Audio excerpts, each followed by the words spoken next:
welcome back to Louis Teach Piano. Today I would like to teach you how to play stride piano using the popular tune Ain't Misbehaving by Fats Waller. As always, if you like this content, please like the video and consider subscribing to the channel. Okay, to start with, we'll just zoom in a bit and take a look at the melody and the chords we have here. These chords being quite idiomatic of stride piano in general. So the piece is an E flat major. Now I'm going to add in a sixth to that. Now sometimes we will want to play E flat, a pure E flat, that is to say, without a added note, but 6 usually sounds quite good. So E diminished, and this is a chromatic chord which brings us to the 2 chord. So this idea of going from the 1 to the 2 and filling it in with a diminished chord in the middle is something we see time and time again within stride piano and stride music in general. So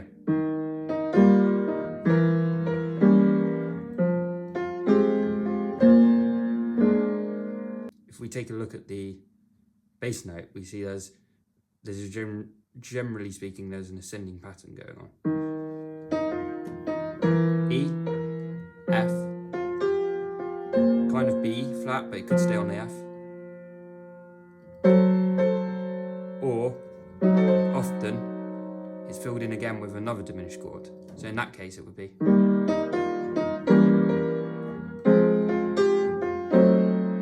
Which works just as well, but it could be B flat 7. This could be a substitution though, that you might decide. And so going back, that's E flat, E, F, F sharp, G, G again.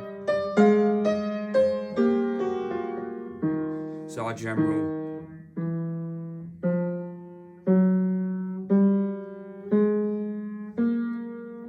and together.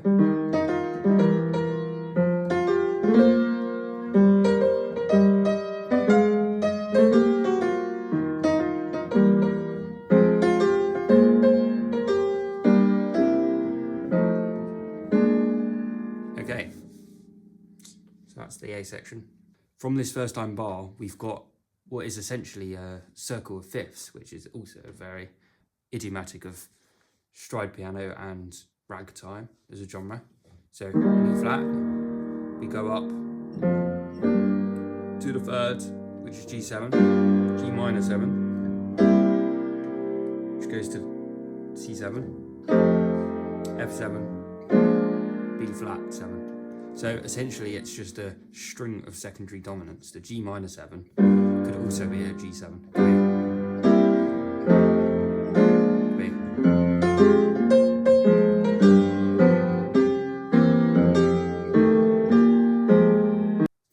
In this piece we have a B section, or what is really feels and acts as a bridge, bringing us back to the A section.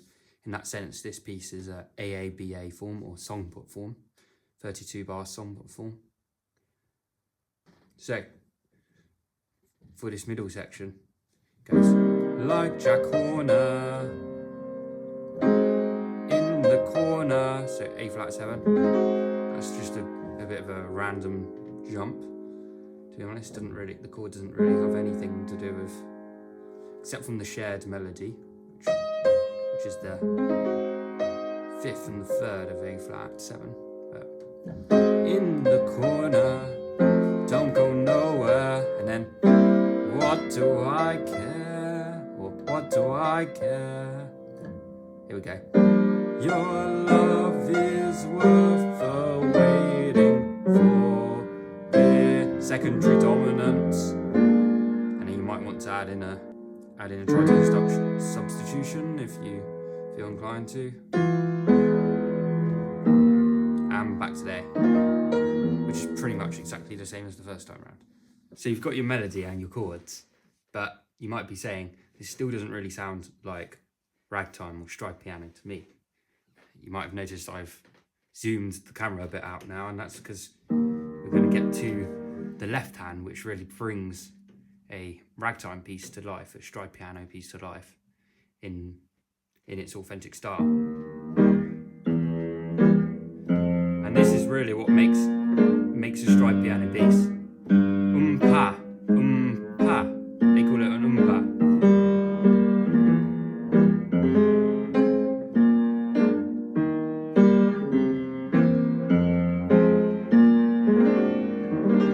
So, let's take the A section now, and I want to go through three levels of difficulty for a left-hand accompaniment, starting with the easiest and then building our way up to this rolling temps idea. Some people will be able to reach that, of course. I can down here, and that's a cool sound. So, as a beginner, if you've got the melody down, all by myself.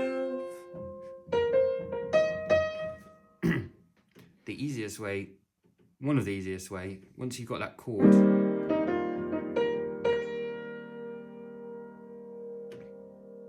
the first easy thing you could do for an easy umpa is just to split that chord between the bottom note and the top three, or the top two even. So.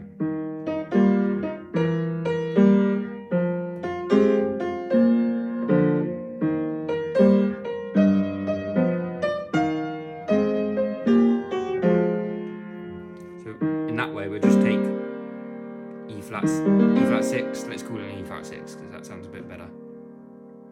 And that would just be the root, the rest of the notes, the root, the rest of the notes, the root, the rest of the notes.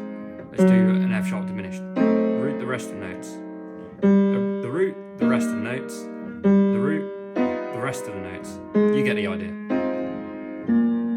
And maybe something like that up there. See how the hand stays in the same place. There's none of the jumping around. Well, maybe for that note, you could do something like that. And then for this big turnaround, this is just easy.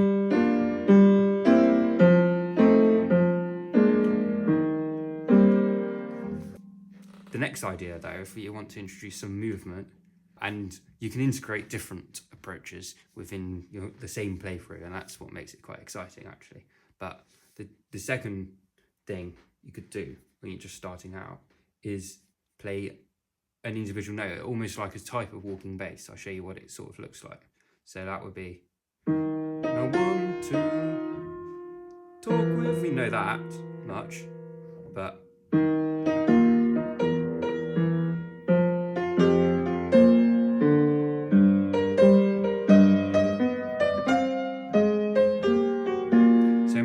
for the most part, just playing the root of each one, and then an octave spread.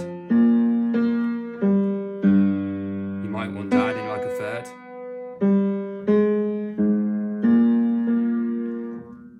The important thing though is they don't go all in the same direction, like this.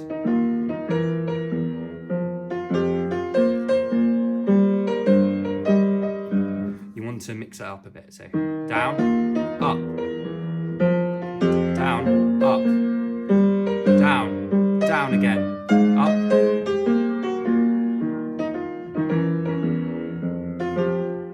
You can always fill in the chord with your right hand as well.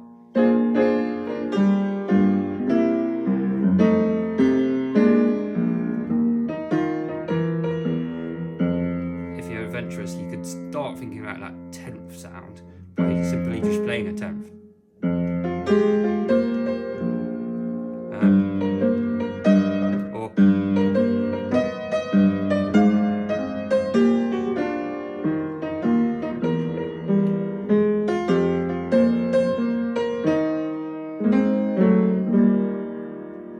Finally, for the more advanced players, this idea, let's break down how we might play a rolling temps, and in some cases, real temps.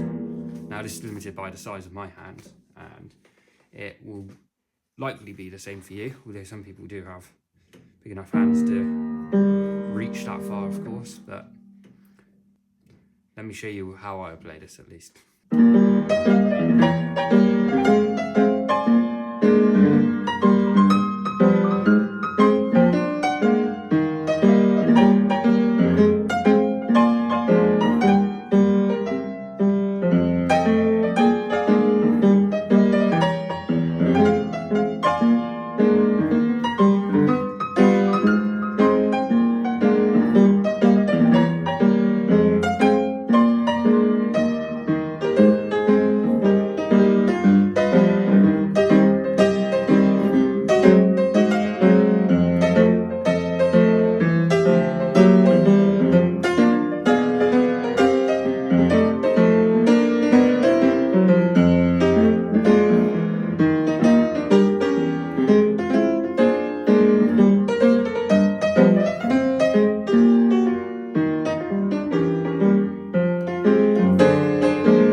Now, in the filmed recording of Ain't Misbehaving by Fats Waller, he plays an intro to the first A section. No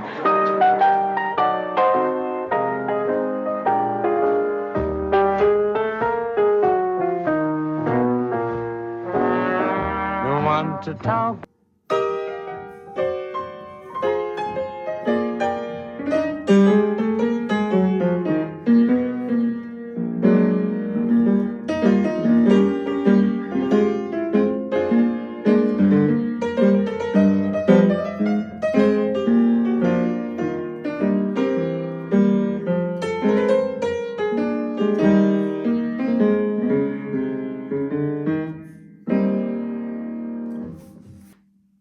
Thank you very much for watching all the way to the end. I hope there was something in this tutorial that can help you with your piano journey. If you got anything out of this video, please consider liking and subscribing to the channel.